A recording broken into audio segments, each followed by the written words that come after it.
So, we are so excited. We're so excited for this next session. You know, it's always tricky finding a session right after lunch, right? But we really feel like we've got one like really good for you. It's going to keep you energized, keep you totally engaged. So I was out visiting Rob Jeffries in Nebraska a few months ago, and during that visit, Rob wanted to show us this group of individuals that's doing some extremely innovative things in Nebraska.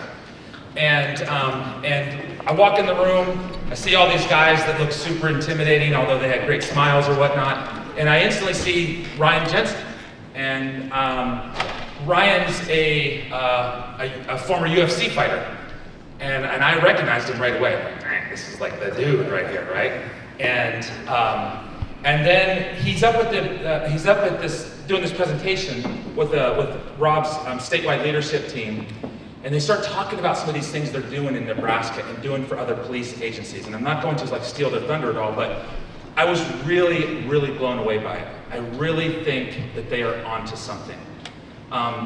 You know, at first blush, you'd take a look at them and you'd see, wow, like just, you know, brawn and you can see defensive tactics or whatnot, but then you start listening to them. You start hearing how they're incorporating this holistic view into what it is they're doing and what they're teaching correctional systems and police agencies. Things that look like leadership, things that look like wellness, things that look like the importance of proper sleep and eating properly and de-escalation. All of these types of things at the same time that our systems across the country are going through crisis and going through staffing issues, and they're tired and they're working double shifts. And you start to look at that, as you guys well know, you look at the dangers involved with all of those things when you start to place people like that are in those conditions around other human beings. Bad things can happen. And so meeting Brian and his crew just came at such a great time for us, and seeing what Rob is doing with them in Nebraska. We really just think this is something that you guys should look at, you should see. Keep an open mind, because frankly it's a little different than what we typically would have in front of you at a CLA conference. But I think if you widen your net in your head and start looking at what it is they're doing, I think you might find some pretty interesting things. And so, without further ado, it's my pleasure to introduce Ryan Jensen, who I think is the founder of this and really, really innovative, and seems like just a great guy. So, Ryan, the floor is yours.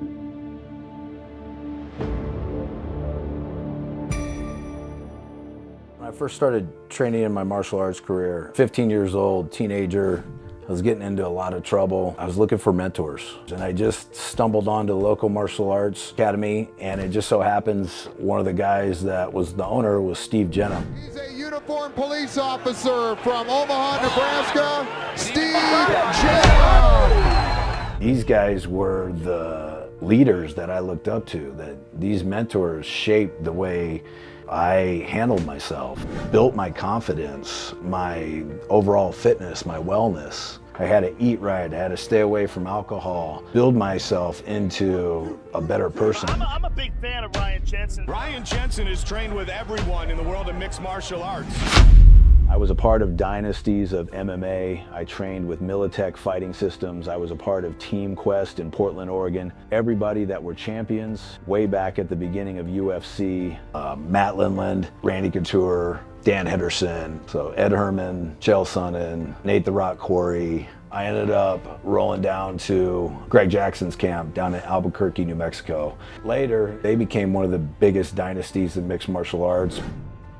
Dr. Stark's always been a mentor of mine. Jack put together all the mental training aspects of what professional athletes do. So all those things that you have to use as a professional athlete on the mental game side of it, we translated that into the officer side of it too. I think of these officers as tactical athletes. Like for law enforcement officers, a lot of those times it's life or death situations. They only have 1 to 2 seconds to respond to certain situations. If they're not in that peak performance, or they're not looking at, improving their health, that can cost them their lives. As CEO of CTC, I oversee all the curriculums and implement the strategies with our expert staff to achieve our vision of changing police training culture and equipping our officers for a better future. Our tactical athlete program is the #1 holistic law enforcement training system, focusing on wellness, fitness, mental health, legal aspects, de-escalation, and effective control tactics. With 30 years of martial arts experience, including being a UFC vet and Brazilian Jiu-Jitsu black belt, I bring the professional athlete side of training to our programs. Our in-depth instructor course ensures your instructors are effective leaders and mentors, creating a positive, safe training environment for your staff. We are dedicated to providing the highest quality of training for law enforcement officers, setting that standard for holistic and safe training. One of the main reasons I'm so passionate about training police officers, correctional officers, security, is that these early mentors guided me on a different life path than what I was going down. I want to give back to that community.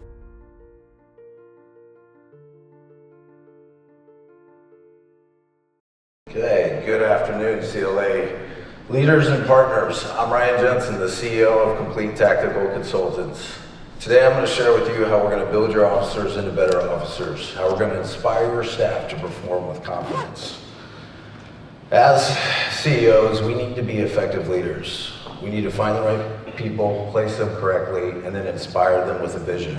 My vision for TAP has always been to create and revolutionize law enforcement training with a holistic approach. As a former pro athlete, lifetime martial artist, my contribution is tactics and fitness. I bring all the hydration, sleep, nutrition, the workouts, and all the stress management routines.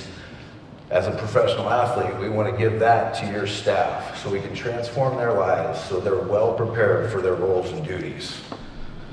How did this program all start? About 30 years ago, I started training with martial arts. I started training with a lot of law enforcement, correctional officers, and one of my old training partners, John Stuck, came into the gym, and we needed to clean up some of his tactics. We needed to make them a little bit more simple, a little bit more effective. The higher level I got in my pro career, the more simple and basic those techniques needed to be, so I had a solid foundation, so I could compete at those highest levels. And this is the conversation that me and John had, that we knew that our officers needed that type of comprehensive training. We knew that this was a solution to some of the problems that we see, and that's why we started the Tactical Athlete Program. Our vision for TAP has always been to create the most complete curriculum, to ensure officers get safe, positive, and consistent training. This is the TAP story. This is the people that built it. I want to thank all of you guys for your time. And remember, our goal through this presentation is to make you guys the heroes of your organizations.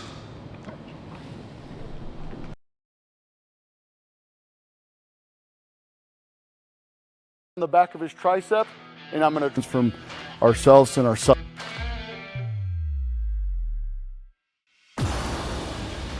My name is John Stuck, police officer for the last 25 years. Before that, I was in the United States Army, been an assistant SWAT commander, the lead defensive tactics instructor for my department. I've been labeled as an expert in federal and state court as a use of force expert. Trained with Ryan, he beat me up several times prior to going in the military. When I came back, I started to realize that some of the techniques that I was doing was very flawed and not being very technical. I was using just more brute strength, more muscling techniques, and Ryan was helping me clean those things up and how to use these techniques. Well, when we started doing that, we also started talking about law enforcement. We see a lot of these things in law enforcement where officers just kind of do this muscling techniques. They grab somebody, yank them down to the ground. It's just kind of what I call a polyester pig pile. They're not using what they're learning. So Ryan and I kind of collaborated a little bit and started putting together some techniques. The finger guns at me just like this, right? Left hand, right hand. Throughout time, we've been training with the old block and silo method, right? We just go there, read this book, take this test, do this technique, see you later.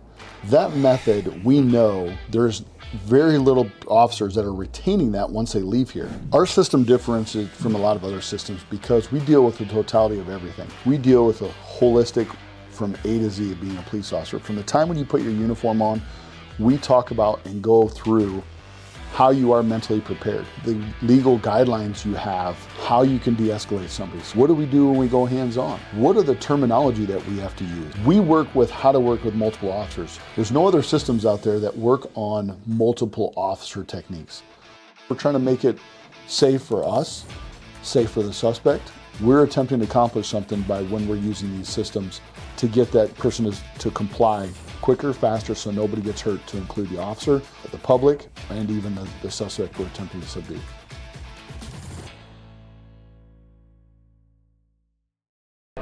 I'm obviously one of the knuckle draggers of the group, so I don't know how to do all the technical stuff, so we'll go from there. I'd like to say thank you right off the back to President Jeffries and the Executive Director of Kemp for bringing us up here to do this. One of the things that I've heard President Jeffries say ever since we've been talking to him is one of the things is change the culture. One of the things that I've heard throughout my law enforcement career, almost 30 years, from the military to corrections to the police world, is when we do something, what do we hear? Because we've always done it that way, right? How many times have you guys heard that stuff? It goes off phenomenal. That's the way we've always done it. So we've come up to a system where we come up and say, hey, look, we're tired of the way it's doing because people aren't retaining this. Just upstairs while we're running our booth, at our booth, I've had several agencies come through, from sheriff's departments, corrections, military. Do you know what each one of them said? We're learning the system, but it doesn't work. They're walking away from your training and literally saying it doesn't work. If the people that are coming up that work doing this as leaders, because there's only two ways to change this, right? The first way we have to do is leadership. And we obviously see with the two gentlemen up there with the leadership in place, they want to see a change. They know that there's a necessary reason for a change. So to do that, to accomplish it, then we have to do the second part. Since leadership's in place, let's look at what we train and how we train. Block and silo, we already know isn't working. It's sometimes, as leader, I'm a commander, it's just to check a box. Well, we taught you. But do you feel comfortable them going out there, putting their lives on the line to be able to say, we checked that box though? We want to get away from that. So we started this holistic approach where we start from A to Z. I won't steal any of the thunder of all the stuff that's going to be said through here in a little bit, but I'll focus a little bit more on the combatives. So on the combative side, we learn techniques that not only just work, these are techniques that we're teaching you some Pythagorean theorem on how to do this technique, then leave you out there and go and you're not going to retain it. We're going to show you adult learning on how these techniques can be not only effective, to not only make sure that your officers don't get hurt and the suspect doesn't, and it's video friendly. We love our techniques shown on video. I'll give you an example. Who here, probably most of this room with commanders and leaders, review uses of force? Just give me a show of hands, just out of curiosity. Quite a bit. How many times in those videos have you seen stop resisting and stop fighting? Quite a bit, pretty much most of them, right? Has it ever worked? No. Executive Director Kemp's laughing. It doesn't work. So why are we doing it? Why? You can echo what I said earlier. Because that's what we've always done it. So we're not getting what we want out of this technique, so let's train it different. So we're training with us to give example multiple officer techniques. We teach when we have these multiple officers coming up against these individuals. We're diverting their attention, dividing their attention, top, high, and low, going to them. We're not having to throw strikes. We're going down there and being able to get this person in custody without, again, injuries to our officers, innocent standing by, and the suspect. And again, we give them specific commands for this reason. If I say get your arm out, and I know I'm getting deep in the weeds, but I want to get that to make this a point and drive it home, we say those things because we're trying to change the culture. We're doing the system and the techniques that we're doing because they're not complying. So when you review that video and you see person X wasn't putting his arm out, it's clearly, I can hear it on the video, clearly a witness is standing by. The other thing in our system that we teach with multiple officer techniques is this: the culture of help a partner out. We look at, sometimes, as me, you can look, I'm a very emotional person. You guys over here laughing, you don't know who you are. I went through EQI coaching and assessment, so I've been through that. I had to find out that hungry is not an actual emotion. So I've learned it all over. But we get emotional as cops and law enforcement. If you tell me someone's spitting at you, throwing bodily fluids on you or something like that, you're not gonna get upset, I'm gonna call BS on you. You're not telling the truth. that person's gonna be emotionally charged. But a lot of times you see those videos, we have partners with us that may not be as much emotionally invested. We teach in our system when we're doing these techniques for how those officers to intervene and that they need to intervene. Help a partner out. When we do that, we make sure the success of not only us getting this person into custody, but how much better does it look like when we're holding our own people accountable during these incidences. The last part is, and I'll segue into Dr. Stark, is what do we do post? We kind of think when we get involved in some of these use of force situations that there's nothing afterwards that's going to happen. You know, we're emotionally charged. We got all these emotions running through our body, all these things, and the doctor will talk about it way beyond the scope that I can even begin to fathom. But when we have those chemical releases, how do we handle them and how do we go through this? So for there, Dr. Stark. I asked the #1 researcher in the world and guru on leadership, what's the most important thing? And he said, you know, Jack, all of them are smart. But what really happens with people is they get in trouble with character. They don't make good decisions. They don't have EQ, emotional quotient skills. They're smart with IQ. And the key thing in leadership today is all about the culture you build. Culture. Culture is how you think, act, and behave. Culture is determined by the leaders in that company or that jail or that correctional institution. Those leaders at the top create the culture, and those leaders are determined by their personality characteristics. Personality characteristics which are formed by the age of 25. These personality characteristics, I summarize them into 9 areas, and they spell character. By reading the material that you've been shared with in this book, Championship Formula, which I've used and researched for 30 years, be able to win 22 national championship rings, working with corporations, Fortune 500 companies, etc. That book will help you understand how, as a leader, you can function following those characteristics that make your personality shine, and also then the steps you need to employ to make the company really work as a leader on a day-to-day basis. Second point I'd like to point out is you got to take care of your health and your mental health as a leader. You've got to be around. Let me give you an example. I worked for Warren Buffett in one of his companies on one of his boards. He had a talk before the football team that I asked him to speak at a national championship team at Nebraska. He spoke in front of the entire team. And he said, fellas, here's the deal. I'm going to do something for you. I'm going to give you a car, any car you want. Everybody in this room, all you players get cars. I was getting nervous in the back of the room, like, we can't do this, it's illegal. He said, there's just one problem with your car. It's the only car you get for the rest of your life. You see, that's your body. You've got to take good care of it. Keep it in mind. You've got to take care of your body. You got to get good medical care, get your lab reports done, and stay in health, get your sleep, work out, and eat right. Next thing that's very important is mental health. It used to be 18 to 19% of people in this country had mental health issues. Now it's closer to 60 because of COVID and post-COVID. So the key thing with mental health is this. 25 years ago was when it really started in this country. It's called Columbine. Columbine had 2 seniors in high school, nice kids, grew up in a nice family, the richest suburb in the nation outside of Denver. These 2 individuals decided that they were going to go into school. They murdered 13 individuals, committed suicide, and injured another 24. I was brought in by one of my minister friends who had a church right next to the school. I landed at 9 o'clock. At 10 o'clock to 6 o'clock, I saw 8 Lutheran ministers for 1 hour each. 2 of these individuals buried the shooters. In addition, I then that night went and made a home visit to one of the girls who was shot and paralyzed from the chest down. They asked me to help out with wheelchairs, lifts, etc. The father told me he couldn't work at his job because it was too stressful. His son was depressed, and his wife had gone to a pawn shop, looked at a gun, put a bullet in it, and committed suicide in the pawn shop. The next morning, we went to church. I was able to speak to the TV crew that were interviewing me. I said to him, you guys can leave. I'm going to speak to these 200 families that are here from Columbine. She said no. The girl from the TV station said, Jack, we had to hire a psychologist for us at the TV station because it's been so traumatic for us. I spoke to all the family members, and what I learned from this whole sort of thing is it's beginning to be embedded everywhere. It's not just people in certain parts of town and people going through stressful stuff. So you've got to be able to be an authority and expert in health and mental health issues.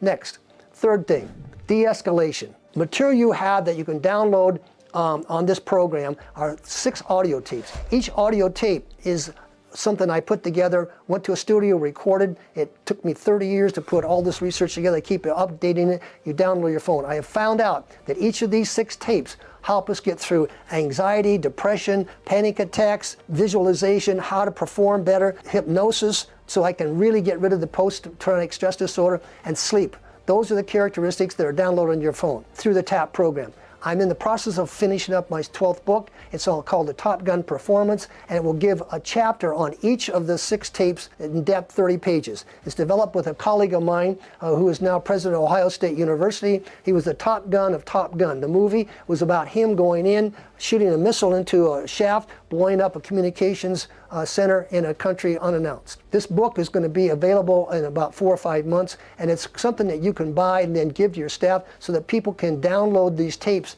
by looking at a QR code to their phones, or you can get it through this training through this program here.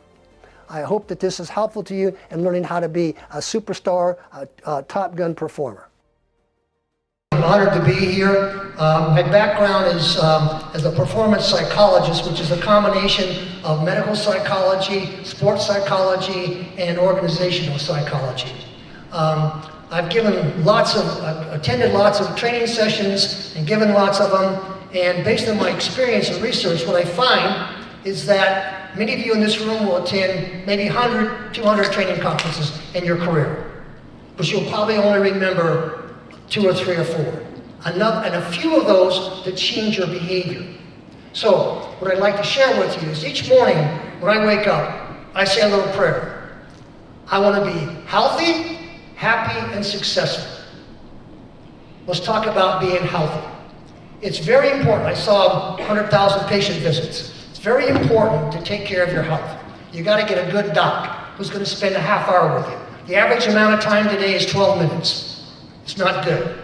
Second, you got to get your labs done, and you have to know them and study them. Really focus on CRP, C-reactive protein.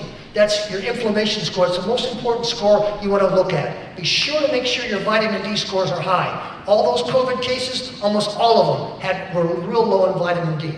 You want to follow up and have that physician, and you want to be able to have a relationship with that physician.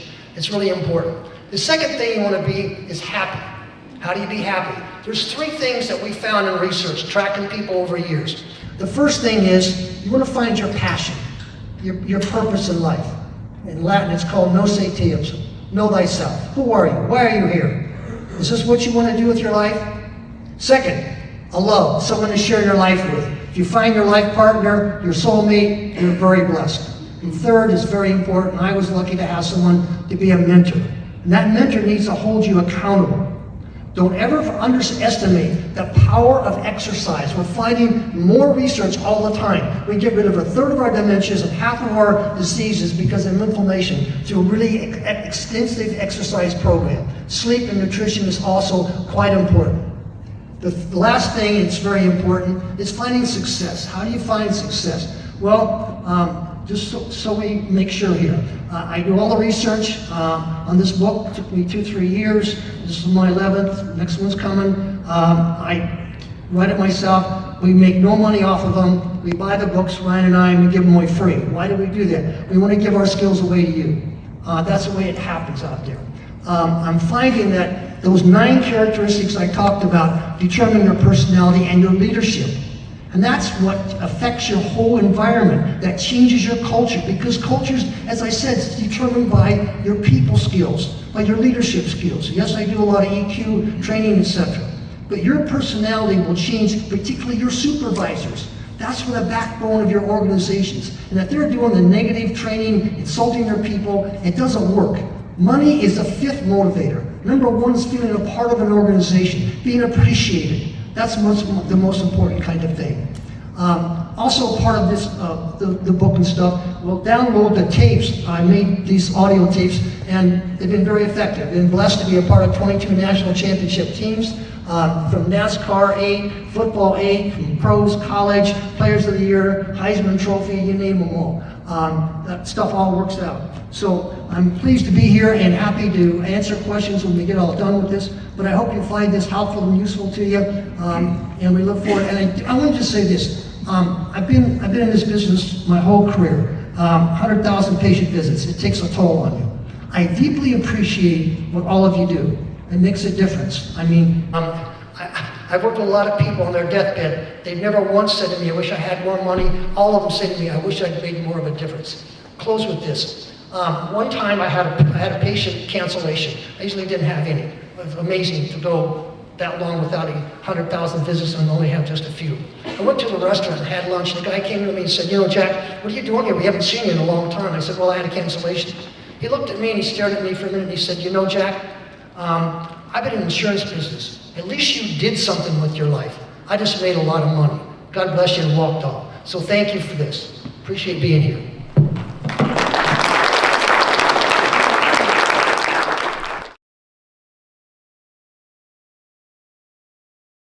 My name is Dr. Michael Hawkins. I have a PhD in history with an emphasis in social and cultural history. For the last 15 years, I've been working in academia as a professor and consulting with the military. I address the cultural influences, perceptions, and context that frame the overall encounter. And so by synthesizing these three things, what we want to try to do is to create a culture and a context wherein we have the peaceful resolution of any encounters with police. The approach we want to take is we want to train our officers to really engage with the community, where they really have a deep down cultural knowledge of the communities in which they police, that conflict resolution and de-escalation comes almost natural. A lot of times police officers are called upon to go into communities where they don't understand the cultural values, and so what they assume is a polite approach or a direct approach is really a cultural taboo. I deal with Asian history, and Southeast Asians in particular, for example, are not comfortable with confrontations. And so what will often happen is you ask them a direct question and they will sort of circumvent the issue, and officers assume you're lying to me. And so what you need to do when you have cultural awareness in a particular community like this is to know how to ask the proper questions. Families having a quinceañera, the music is too loud, the neighbors call, police officers show up, and if they don't have a knowledge of a couple of things about the event, then it can turn into a confrontation. If a police officer shows up to a quinceañera and understands this is the most important day in this young girl's life until she gets married, the officer will understand the cultural values inherent in this event and approach it a little bit differently than, hey, you're annoying, can you turn the music down? Not only will the family holding the quinceañera appreciate the officer's understanding and knowledge of what's going on, but the officer will similarly have an appreciation of what is being seen. After 20 years in the business, I have never seen an educational value like this program. I truly believe this is going to make a positive difference. Well, my name is Dr. Michael Hawkins, and I want to start by thanking you all so much for having us today. I can say you guys do conferences way better than the academics do. This is way more fun than what I'm used to. So just a little background on me, as I said in the video, prior to this, I was 15 years in academia. I was a full professor at Creighton. During that time, I worked as a social and cultural historian. Most of my publications were history and ethnography. I also had the wonderful opportunity to do quite a bit of consulting with the military, so I would give cultural briefings to special forces units. I advised linguistic implementation programs and did pretty extensive work with STRATCOM in the intel community, kind of orienting them to my part of the world. But after 15 years in academia, I mean, just like Doc said, I've kind of found a new purpose. And not only have I found a new purpose, but after really 20 years in academia, including the PhD program, just the educational aspect of this has lit me up. I mean, during COVID, we developed all kinds of online education platforms, and I have never seen anything like what Ryan has put together. And so it's a real privilege for me to be a part of it. So my role in the system is cultural competency and community engagement. And really the course consists of three things. We want to do three things. First part of the course is we want law enforcement officers to have a fundamental understanding of what culture is and how it works and why it's a facet of the human experience. And so by understanding the way that it works beyond, oh, culture is a symphony or culture is an ethnic festival, we want to go beyond culture is associated exclusively with ethno-linguistic identities. And so we want to branch out into cultures of socioeconomic class, cultures of geography, cultures of place, and really take a comprehensive approach. Then after we establish that, the next thing we want to do is endow our officers with the ability of cultural self-awareness. And I think this is the funnest part of the course. But we explore the cultural perceptions and values and impulses that really shape their interaction with the community. And so oftentimes, as Stuck was talking about, we get an officer that's upset or the world appears irrational to him or her. And so we really dig down and help them to understand the cultural impulses that are creating those perceptions. And we have a lot of really fun exercises to do that. And then finally, we want to end with cultural competency and community engagement for effective policing. And so I did quite a bit of ethnographic work when I was an academic, and what we try to do is really endow our officers with almost a kind of ethnographic mind, where they can go into a community and they can begin to identify, discern, and understand the cultural values, perceptions, and impulses that animates that community. And once they're aware of their own culture, once they're aware of the culture of the people that are under their care, or the people that they serve and protect, all of a sudden we kind of have a magical moment in law enforcement, particularly combined with Doc's material on understanding your emotions, self-regulation, and then of course Jason's going to talk about his tactics of de-escalation. And when you get that trifecta together, it's magic. I mean, you're going to have magic. And so what we're going to see is lower probabilities of conflict. We're going to have higher levels of community integration, where the officers really feel like they're a part of the communities that they serve in, and the people are going to feel like the officers are similarly members of their community, as opposed to agents of the state, right? And this is really what we're going for, and I think we can make a real difference with it. So thank you so much.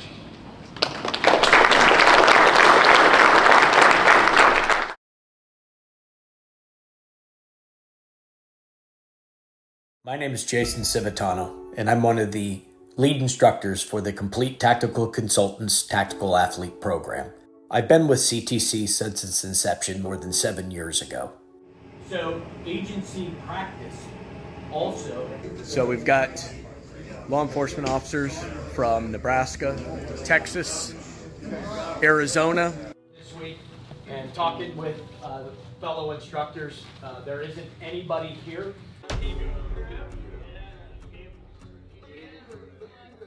But we've taken the program well beyond just the use of force and applying tactics in a confrontational situation. We stress that officers should be able to attempt to de-escalate situations whenever feasible, and the needs of the department should be considered in use of force cases. We want to have our officers write complete, concise, and descriptive reports in use of force incidents. We discuss all of these attributes of the program with everyone who attends any of our classes. De-escalation has become one of the most popular and most frequently used terms to describe interactions between police and the community, as well as inmates within correctional facilities. But what does de-escalation actually mean? De-escalation is a concept as an opportunity for an officer to engage with a suspect, somebody in crisis, somebody in conflict, or an inmate in a very tense and uncertain situation. During this time, officers should attempt to have time and distance to their advantage in order to create a safer environment for all people involved. If you're not clear in your use of force reports, you could be in trouble. You could be prosecuted. You could be faced with discipline because you're not giving information for the reader. All they have to rely on is a video, and videos never look good. Report writing is key.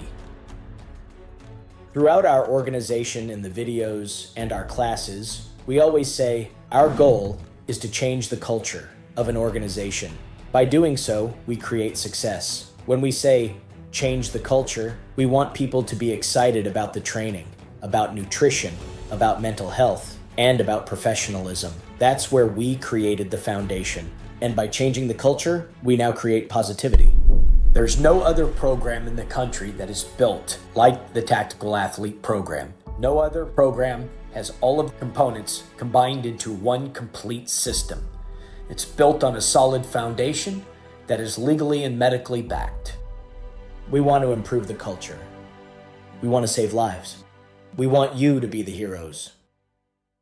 Good afternoon. I'm Jason Civitano. I've been in law enforcement for 29 years. I've been a law enforcement trainer for 25 years.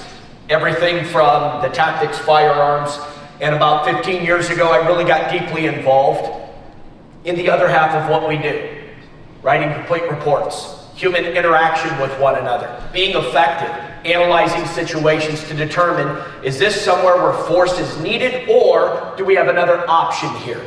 Can we talk somebody into a position of compliance? And if we have that opportunity, how do we train our officers to assess that incident and then to effectively communicate with someone else? We focus deeply on these fundamentals because, as John said earlier, what's been shown over decades of research, block and silo training is ineffective. We have now interleaved all of these different subjects into one complete program, and throughout the program, we teach the instructors how to utilize all this information and then how to communicate this information to your staff so that we decrease use of force incidents, we decrease injuries, we increase professionalism, and in the end, we change the culture within the law enforcement and correctional communities. We see it on the news every night. It's up to us as leaders in our professions in these industries to change the perspective of everybody out there who views us. And we can do it if we work together. Active listening. It's the #1 failure anywhere in law enforcement. We're always thinking of the next question or the next command. What do I want you to do? Hey, you gotta go lock down. Rather than listening to what the inmate is communicating, we're already ahead of it and we don't listen. We miss key indicators on potentially how we can de-escalate this situation and gain compliance with no force being used. It doesn't always work. It does not always work. There are times when de-escalation is not effective. Maybe it's because we can't make contact, and I'm not even talking about physically, but if the person we're dealing with is in such a crisis that they're mentally unable to have a cognizant conversation, we are not going to make contact, and therefore we will not de-escalate the situation. But with some of the skills that our staff has discussed with you, the officers maintaining personal control, self-discipline, and understanding the situation, asking for more resources. Now, once again, we're going to reduce the amount of force being used, we're going to gain control of this individual, and then we're going to follow up with any type of movements that we need. We focus on these really clearly. Finally, report writing. I've been a report writing instructor for the last 20 years, and it is my #1 complaint in use of force incidents, bar none. Well, maybe equally to that is we don't give loud verbal commands of what they want, what we actually want people to do. But report writing, ladies and gentlemen, those of you who are reviewers of force incidents, it is the most impactful thing that you will read in a use of force review for this reason. Video does not tell any of us what the officer was thinking, feeling, perceiving, understanding, and what the emergency was in their head. They have to communicate that information. Words like subject was combative, subject was resistant, subject was fighting mean absolutely nothing because each one of us in this room have a definition of what that means. What specifically was the individual doing or not doing? What level of compliance or non-compliance were they demonstrating during this incident? When we gave verbal commands, what was their response if there was one at all? All of that information should be contained in these use of force reports so that once you've read that and then you watch the video, now you have the full perspective. We stress this with our instructors that we've had the benefit of having come through our program because this program encompasses all of the things that are concerning to you as the leaders. Things that are going to cause complaints, lawsuits, media exposure. Those are things we can control, working together to solve the problem of police use of force, force being misunderstood, and a proper application of de-escalation tactics. Thank you very much for allowing us to be here today. Greatly appreciate your time.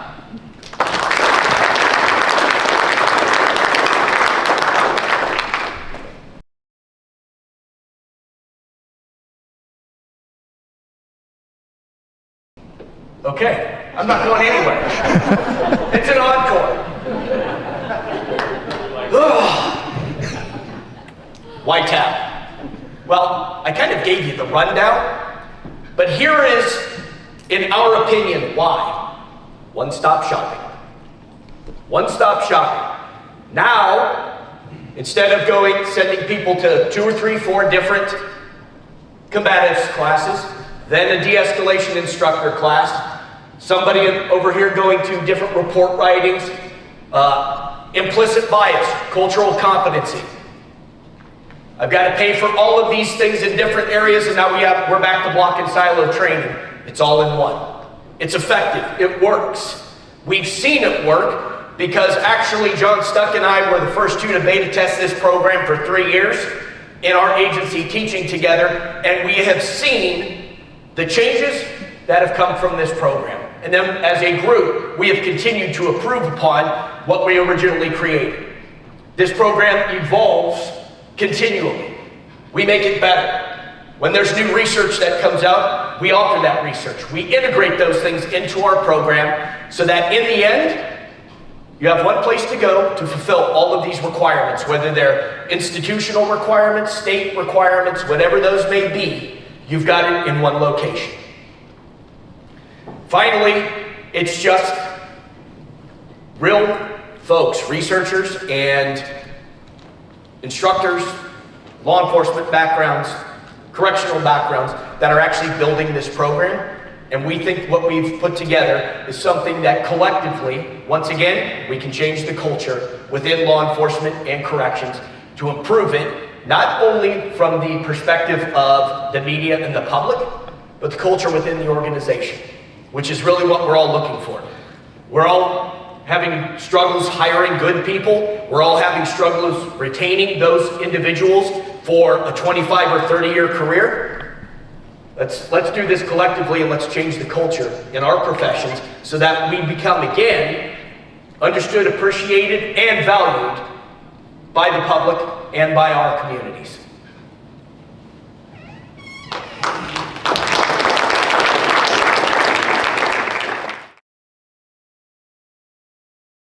My name is Justin Cherry. I run all the sales for TAP. I appreciate your time, and I hope you enjoyed the presentation so far. I'm going to take you through the technology and implementation side of the platform. If you have any questions, please let us know. Thank you. Now that we went over what TAP is, let's talk about our technology and how we would implement this into your agency. Our secret sauce on TAP is developed into our website and mobile applications. We have a proprietary learning management system built around the entire training platform, both for your instructors to use and your correctional officers, what I call students. From our learning management system, your instructors control all modules on the training platform. They can assign review assignments to the officers, track what videos they watch, see their test and quiz scores, keep track of all users on the platform. This gives you complete control over all training. Furthermore, everything is templated out for the instructors, meaning when they want to start training on a certain area, all lesson plans are completed and ready to go for each module and video they're training on. This will save your agency time and money from having to have your instructors put together this paperwork. If you want to train on, for instance, ground techniques or cell extraction techniques or handcuffing techniques, just pull up those specific lesson plans and you're good to go. Just as you would expect, your officers training on TAP will have access to the entire training platform and all modules, all videos, all content. This helps deliver a world-class training content to every officer in your organization 24/7, 365. No longer do they have to go read a book or get with somebody to learn new training techniques or to revisit training techniques. They simply need to pull up their phones and they have access to everything on the platform 24/7 in the palm of their hand. Our platform is also customizable. If you want certain content removed because it doesn't fit within your protocols for any reason, simply let us know and we can add or remove content at your discretion. We will also be seeking your feedback as you roll this out in order for us to keep crafting content that will help you and your agency. We will solicit your feedback, take any content requests through our committee of legal, medical, and defensive tactics experts, and then shoot our video content in 4K HD quality with a professional film team, and then roll this content out to you on the platform. This ensures we are always evolving with the needs of our clients. Your personnel will all have access to the fitness, nutrition, and agency wellness program as well. To get started, you will send your top instructors to our Master Instructor course in Omaha, Nebraska. Some of your fellow members have already sent personnel to our training course, and we encourage you to speak to them for feedback. We have a 5-day, 40-hour nationally certified Vitalist course that will take your instructors through all the modules and training on tap. They will learn not only our content in order to become experts, but they will also learn how to run their own instructor certification course at your facility. Once you have master instructors, those masters can go back to your locations and create their own instructors internally, following the guidance and training agenda on our website platform. This gives you greater control over when and how you certify your own instructors and avoids the cost of having to send people to Omaha every time you need an instructor created. Instructors then certify the regular officers on the TAP training system. We film all of our classes and every session so instructors can always go back and brush up on what they learned over the 5-day course. For CLA members, we have an offer just for you. We will allow you to send as many instructors to our Master Instructor course in Omaha, Nebraska coming up in October in order to vet the program firsthand. Once you have Master Instructors at your agency, you will need to purchase an agency license, which will give access to our training platform to every member of your organization. We have special pricing depending on the amount of users you need, but generally our platform can be rolled out to your entire agency at less than $99 per year per user. Once you have an agency license, you will never pay for another master certification, recertification, or instructor certification again. These are all unlimited on our platform. Again, we greatly appreciate the opportunity to earn your business and to work with you to make your correctional agency smarter, healthier, and better prepared to handle all aspects of their duties. We look forward to hearing from you and addressing any questions you have. To set up an appointment with me to view our platform or to discuss the details, please scan the URL code and fill out the form. Thank you for your time.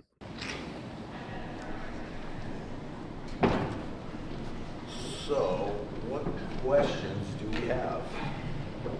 First off, how about a round of applause for probably the best presentation we've had all week long? That was amazing.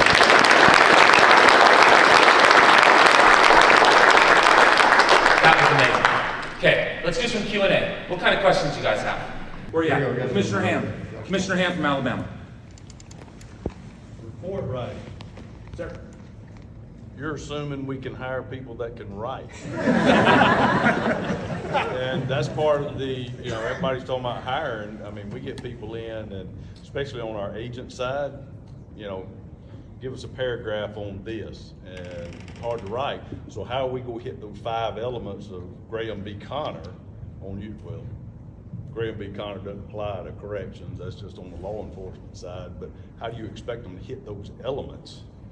Fantastic question. So we have the same issues. I'm a full-time academy instructor and deal with this year-round. Here's what I do with our officers. Basically, the policy and procedure contained within your departments relative to use of force and whatever standards you are looking for. So from the Graham perspective or Kingsley perspectives, having those bullet points available for them to review is a mental reminder of what do I need to include in this report based on the incident I was just involved in. I highly promote this, and I don't care how much experience the officer has. We all know things get left aside or forgotten. High stress incident, and we're writing reports immediately after. The file system hasn't registered everything. We slow things down, and then we give them basically a fundamental approach of here are the things to review to include in this report. It's been very effective on our end, and we have the same struggles. And just one little thing I'll add in there too is sometimes we also try to make them write reports like they're machines. And remember, they're not the machines. They want certain administrators, and maybe some of us in here, and I don't mean to offend you, but we want them wrote a certain way. And that's not how it works because their mind isn't working that way. We have to give them the detail and have them give us the detail that they can explain it, right? Because ultimately, who's going to testify to it? Is it going to be your agency or is it going to be them? It's going to be them who's testifying to that report. So when we have them change their reports, we also get into them, put those emotions in there because we get too much caught up in the weeds and saying, say this, this, and this, like Jason talked about earlier. We want them to say, is it okay for someone to say, I was scared? Yes, it is. That is an emotion. We are not machines, we are human. So therefore, we have to put that out to the juries or the judge to let them know that we are human, so they can put those type of things in there. Sir. writing because you wanted more in plain language. 1986, I'd start writing a report. I exited the vehicle and proceeded to the house. The hell, I don't talk like that. So, 7th grade level. That's what we want. And also, build around what Jay says, tell them like you're telling your significant other. Like when you go home and tell them the story, how are you going to tell them? So I just want to start off by saying that these are literally all the things everybody wants and needs and says. So I've been conducting these focus groups with staff. I've been pulling people up from all the facilities, from everywhere, and initially I had sent my academy instructors to every facility. They held focus groups, and then I pulled people from those focus groups up to our main training academy, and I personally am sitting with them and bringing the directors of adult prisons to talk about the things they need. And overwhelmingly, everybody's talking about report writing combined with use of force and combined with learning how to de-escalate things. So I'm sitting here listening, going, wow, did they build this for my state? What's going on? So I just wanted to applaud you there, because I mean, you're literally hitting all the things, and mental health is at the top of everybody's list right now. But sometimes people don't recognize that that ties into use of force and de-escalation. So I really want to say thank you, and I'm looking forward to setting up a meeting. And you're from, tell them where you're from. Oh, yeah. Oh, New Mexico. And you are the director. Alicia's the cabinet secretary. Yeah, and to Alicia's point, one of the things that I was so impressed about when I was in Nebraska, and talking to those that you guys have just trained, is if I could say, it felt like those that you just trained felt, well, they just felt valued on a different level. I think because of Rob bringing in credible, like super credible organization like you guys are to train them. I mean, you just have instant credibility amongst a lot of the troops and whatnot. And I think that's a big level of care and concern that staff feel when leaders are putting forth efforts like this to bring folks like you in. So let me just ask for one more. See if there's any other questions out there, and then we're going to wrap this up. I'm going to turn it over to Rob. Hey, Director Kemp, I have one other thing too to add. When you said that about Nebraska, we also have the best steaks because ours are corn-fed, just to let you know too. That's all. I just want to make sure you understand that and don't lay that out. Director Jeffries will back me on that. Thanks, everybody. We appreciate your time.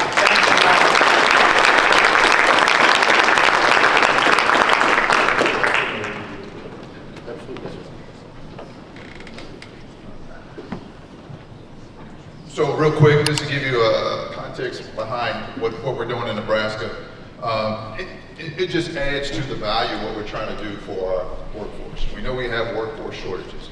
So how impactful this will be to add to what we're already thinking about staff development, wellness for our staff. So this is just one more variable that we're adding what we're doing in Nebraska. So let me explain to you how we're rolling it out. Early this year, around July, we were able to send some trainers down, our special selected folks down there, and they were master trainers. They came back, so we certified some folks. Just past start of August, we rolled it out at a facility.